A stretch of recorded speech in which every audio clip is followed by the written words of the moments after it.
Bonsoir, bienvenue sur la site. À la une ce soir, ce lundi, la haute autorité de l'audiovisuel et de la communication AC a échangé avec les professionnels des médias.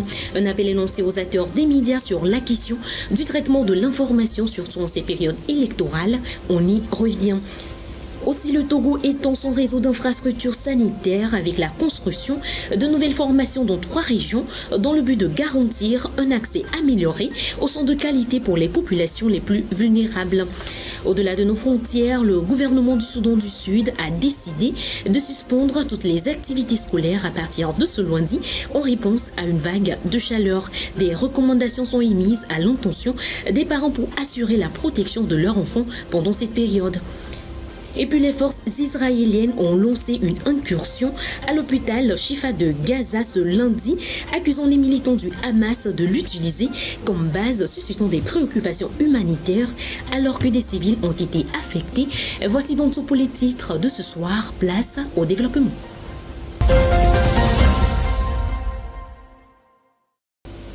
La haute autorité de l'audiovisuel et de la communication AC s'est entretenue avec les professionnels de médias ce lundi.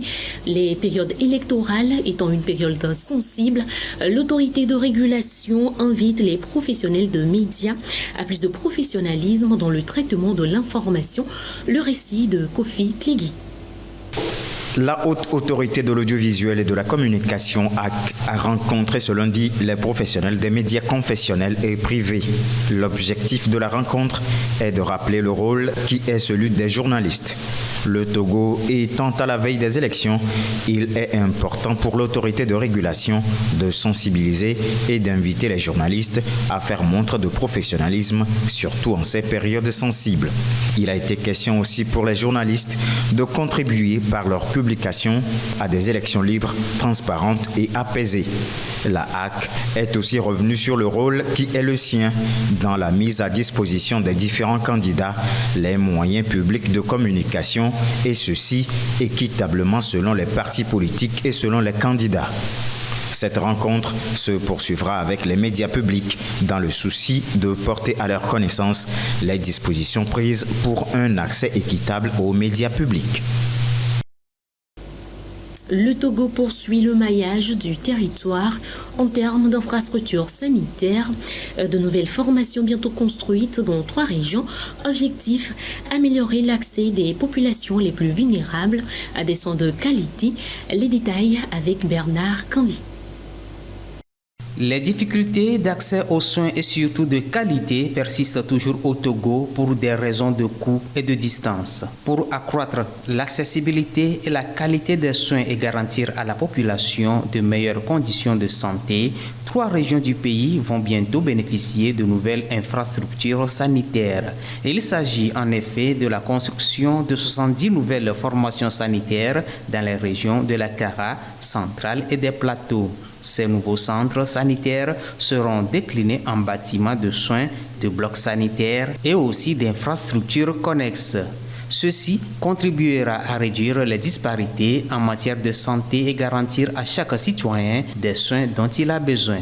Les travaux de construction ont été lancés en fin de semaine dernière dans les plateaux et seront exécutés sur une période de 6 mois pour un coût total de 8 milliards de francs CFA. Rappelons que depuis 2017, le Togo a engagé une réforme de son système sanitaire afin d'assainir le secteur qui fait face à de nombreuses difficultés. Il s'agit entre autres de l'absence d'hôpitaux publics modernes de référence, de manque d'équipements sanitaires et d'insuffisance du personnel soignant qualifié.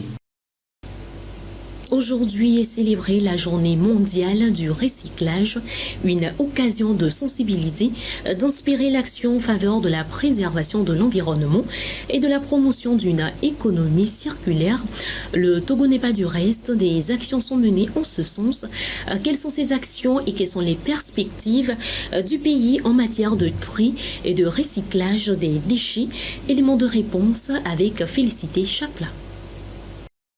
Célébrer chaque 18 mars la journée mondiale du recyclage met en lumière l'importance cruciale de la durabilité environnementale et de la gestion des déchets.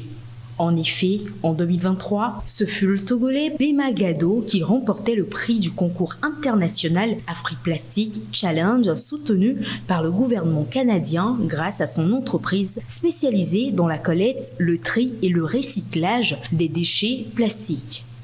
Cependant, des initiatives visent à sensibiliser la population à l'importance du recyclage et encourager des pratiques respectueuses de l'environnement. Par ailleurs, des ateliers éducatifs, des campagnes de sensibilisation dans les communautés locales et des activités ludiques ont été mis en place pour encourager la participation de tous, des jeunes aux aînés. Le plus important en matière de gestion est de réduire, réutiliser et recycler pour préserver notre planète et assurer un avenir durable pour les générations. Pour finir, dans le secteur agricole, la transformation des déchets organiques en compost, en engrais naturels et en biogaz offre aux agriculteurs locaux une source durable de nutriments pour leur culture et leur ménage. De même, les déchets agroalimentaires sont transformés en aliments pour animaux, contribuant ainsi à réduire le gaspillage alimentaire et à soutenir l'industrie agroalimentaire locale. Parallèlement, le recyclage des matériaux tels que le plastique, le verre, le papier et le métal est de plus en plus valorisé au Togo. Des entreprises locales se sont engagées dans la transformation de ces matériaux recyclés en produits finis tels que des meubles, des objets artisanaux et des matériaux de construction durables. La culture togolaise est en deuil. Samedi dernier, l'humoriste Adjaro Junior a perdu la vie suite à une maladie. Que retenir de ce dernier reportage de Alès Moto et de Bernard Canvi? Connu pour son humour particulier et son talent, l'humoriste comédien Cécile Kofi, qui avait pour nom de scène Adjaro Junior, n'est plus. Ce 16 mars, l'information a été annoncée par les proches du défunt. L'humoriste est mort à la suite d'une courte période de maladie due à un accident en 2022. Il a été renversé par un usager de la route alors qu'il traversait. L'artiste, dans son palmarès, a été à la base de certaines scènes, dont dernièrement Godot peut fou rire. Il a également été un mentor pour les jeunes humoristes de la nouvelle génération. Rappelons qu'en 2021, il a reçu un trophée de mérite au Nigeria pour son talent et son dévouement. Plusieurs artistes expriment leurs condoléances à la famille éplorée afin d'apporter leur soutien.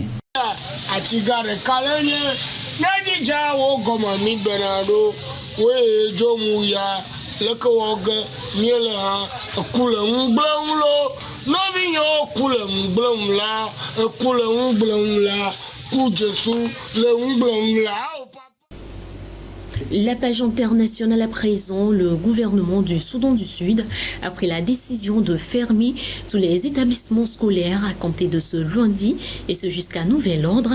Ceci en raison d'une vague de chaleur inédite dans le pays qui devrait durer au moins 2 semaines. Des recommandations sont faites aux parents pour protéger les enfants durant cette période. Plus de détails dans ce qui suit. Pour la première fois, le gouvernement du Soudan du Sud a acté la fermeture des établissements scolaires en raison d'une vague de chaleur inédite ce samedi 16 mars. Les températures ont atteint les 45 degrés dans ce pays tropical d'Afrique de l'Est, particulièrement vulnérable au changement climatique. Les ministères de l'Éducation, de la Santé et de l'Environnement ont émis une alerte canicule, soulignant que ce phénomène devrait durer au moins 2 semaines selon les prévisions. Des cas de décès liés à une chaleur excessive auraient déjà été signalés selon les autorités. Conscientes des graves risques que ces fortes chaleurs représentent pour les enfants, les autorités ont annoncé la fermeture de toutes les écoles à compter de lundi pour une durée indéterminée. Le gouvernement conseille aux parents d'empêcher leurs enfants de jouer dehors et de surveiller tout signe d'épuisement dû à la chaleur. Le Soudan du Sud est très exposé au changement climatique, avec des épisodes de sécheresse souvent suivis de pluies torrentielles qui aggravent les conditions de vie déjà précaires de ses habitants. Selon l'ONU, 9 millions de personnes, soit 80% d'une population estimée à 11 millions, ont besoin d'une aide humanitaire dans ce pays en proie à une violence chronique et à l'instabilité économique depuis son indépendance du Soudan en 2011. L'Union européenne a a récemment annoncé un programme d'aide de plus de 7 milliards d'euros pour l'Égypte, étalé jusqu'en 2027. Cet accord vise à soutenir l'Égypte face à sa crise économique, renforcer la coopération dans divers domaines et aider à gérer les pressions migratoires. Un accord qui suscite des inquiétudes de la part des défenseurs des droits humains. Reportage. L'Union européenne a annoncé dimanche la mise en place d'un partenariat pour 8 milliards d'euros avec l'Égypte, dans les domaines de l'énergie mais surtout des migrations. L'accord suscite l'inquiétude des défenseurs des droits humains alors que la pression économique, les conflits et le chaos dans les pays voisins pourraient pousser davantage de migrants vers les côtes européennes. Même si la côte égyptienne n'a pas été une rampe de lancement majeure pour les passeurs et les trafiquants d'êtres humains qui envoient des bateaux surchargés à travers la Méditerranée, l'Égypte est confrontée aux pressions migratoires de la région avec la menace supplémentaire que la guerre entre Israël et le Hamas se propage au-delà de ses frontières. Cet afflux de fonds, qui s'étalera jusqu'à fin 2027, est une bouffée d'oxygène pour l'Égypte, qui traverse actuellement la pire crise économique de son histoire. Il s'ajoute au dernier coup de pouce financier reçu par le Caire, 35 milliards de dollars injectés par les Émirats arabes unis. L'accord devrait être signé lors d'une visite de la présidente de la Commission européenne, Ursula von der Leyen, selon des responsables égyptiens. Et puis l'armée israélienne a mené ce lundi une incursion dans le plus grand hôpital du nord de la bande de Gaza. L'hôpital Al-Shifa serait devenu un refuge pour des dizaines de milliers de déplacés. Israël accuse le Hamas de s'en servir comme installation militaire et d'utiliser les civils comme les boucliers humains. Les détails. Les forces israéliennes ont lancé une incursion à l'hôpital Shifa de Gaza tôt ce lundi, accusant les militants du Hamas de l'utiliser comme base, suscitant des préoccupations humanitaires alors que des civils ont été touchés. Selon le ministère de la Santé de Gaza, un incendie à l'entrée de l'hôpital a provoqué des suffocations parmi les femmes et les enfants. Les médias israéliens rapportent que l'armée a pris le contrôle de l'établissement et a détenu 80 personnes. Cet assaut a intensifié les inquiétudes quant au respect du droit international à Gaza, où la population est déjà confrontée à des conditions difficiles. Nous souffrons ici et tout ce que nous voulons, c'est de la farine pour manger et ce n'est même pas de la nourriture. Nous mangeons du pain sec, mais nous disons merci à Dieu. Le porte-parole principal de l'armée israélienne, Daniel Hagari, a justifié l'opération en déclarant que l'armée avait agi sur la base d'une intelligence concrète en menant une opération de haute précision dans certaines parties de l'hôpital. Soulignons que malgré les ordres d'évacuation israéliens, jusqu'à 300 000 Palestiniens seraient restés dans le nord de Gaza, où beaucoup sont confrontés à de graves pénuries alimentaires. Au Congo, le conte africain émerge de l'ombre et reprend vie grâce à diverses initiatives. Autrefois presque oublié, cet art oratoire trace désormais son chemin dans les rues, dans les salles et dans les foyers. À Pointe-Noire, la capitale économique du pays, un centre de ressources du conte s'est transformé en une véritable école formant de nombreux conteurs. Découvrons en plus sur le sujet dans ce reportage. Dans les rues, en salle ou à domicile, au Congo, tous les moyens sont bons pour faire vivre le conte. Comme ici au centre de ressources du conte de Pointe-Noire, devenu toute une école ayant déjà formé plusieurs conteurs, certains en témoignent. Pendant un peu de temps après, Koro cessa de sourire. Oui, j'ai choisi l'art du conte pour parler de ce que nous pouvons apporter dans la société. Le conte ne s'exprime pas seulement avec la parole, c'est le corps, l'expression, la musicalité du texte, c'est ce qui emporte, voilà, il y a un travail qui s'est passé, mais avec Joris, je crois que c'est merveilleux, quoi. Je lui suis infiniment reconnaissant. Mais avant ce centre, il y a eu bien d'initiatives comme le festival de l'oralité au retour au Mbongi. Le vieillard qui est assis là-bas. Là-bas, au pied de l'arbre. Un magma de tristesse me traverse. Des programmes destinés à redonner vie au conte dans un contexte où cet art battait de l'aile dans plusieurs sociétés africaines. Jorus Mabiala a participé à l'exhumation du conte au Congo. Ce qui nous manquait, c'était un laboratoire. Du coup, je me suis vu, moi et mes frères, est-ce qu'il n'était pas possible que le laboratoire de l'oralité puisse être installé au Congo et chez nous, là où le vieux père a vécu et qu'il avait déjà un public déjà préétabli qui venait écouter les histoires. Donc voilà d'où est partie l'idée du centre de ressources. Ils sont 16 en voûte et perturbent la vie de tous les guides providentiels. But de la manœuvre, favoriser l'émergence d'une nouvelle génération de conteurs afin de perpétuer l'art oratoire africain.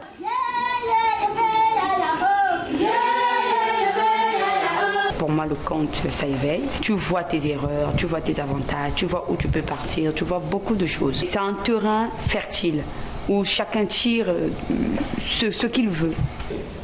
Preuve que la nouvelle génération de conteurs affûte déjà ses armes. Lumière, je ne sais quoi là. La directrice, à quoi tu t'attendais? À des messes de lamentation? C'est donc avec cette actualité que prend fin cette édition. Merci à vous de l'avoir suivi. Nos programmes se poursuivent sur la site, la télé plus proche de vous.